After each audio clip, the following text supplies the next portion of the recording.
తెలుగు రాష్ట్రాలు సత్సంబంధాలతో అభివృద్ధి పదంలో నడవాలని ఆకాంక్షించారు సీఎం రేవంత్ రెడ్డి. కుటుంబ సమేతంగా తిరుమల శ్రీవారిని దర్శించుకున్న సీఎం రేవంత్ ఏపీలో ఏర్పడబోయే ప్రభుత్వంతో సత్సంబంధాలు కొనసాగిస్తామన్నారు. తిరుమలలో తెలంగాణ తరపున కళ్యాణ మండపం నిర్మించాలని భావిస్తున్నట్టు చెప్పారు. కొత్త ప్రభుత్వం ఏర్పడ్డ వెంటనే ఆ ప్రక్రియను ప్రారంభిస్తామన్నారు CM Revanth.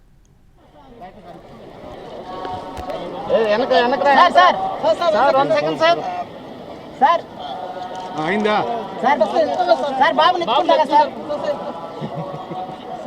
Hi smile please.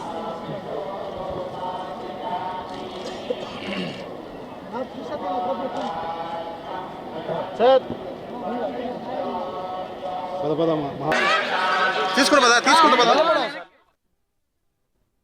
తీసుకున్నాం.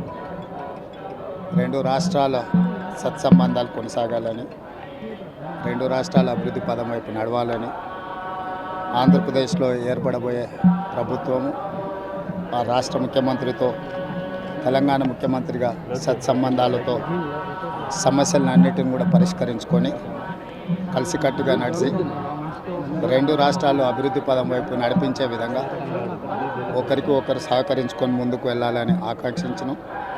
అదేవిధంగా తెలంగాణ రాష్ట్ర ప్రభుత్వం తరఫున కొండ మీద ఒక సత్రం నిర్మాణము, కళ్యాణ మండపం నిర్మించి తెలంగాణ నుంచి వచ్చే భక్తులకే కాకుండా దేశం నలుమూలల నుంచి స్వామివారిని సందర్శించుకునే భక్తులందరికీ కూడా సౌకర్యాలు కల్పించడంలో తెలంగాణ రాష్ట్ర ప్రభుత్వం కూడా భాగస్వామ్యం తీసుకుంది. ఈ ఫలితాల ప్రక్రియ ముగిసిన తర్వాత తప్పకుండా తెలంగాణ రాష్ట్ర ప్రభుత్వం తరఫున సత్ర నిర్మాణానికి అవకాశం ఉంటే కళ్యాణ మండపం నిర్మించి స్వామివారి సేవ కొనసాగించాలని రాష్ట్ర ప్రభుత్వం భావిస్తుంది.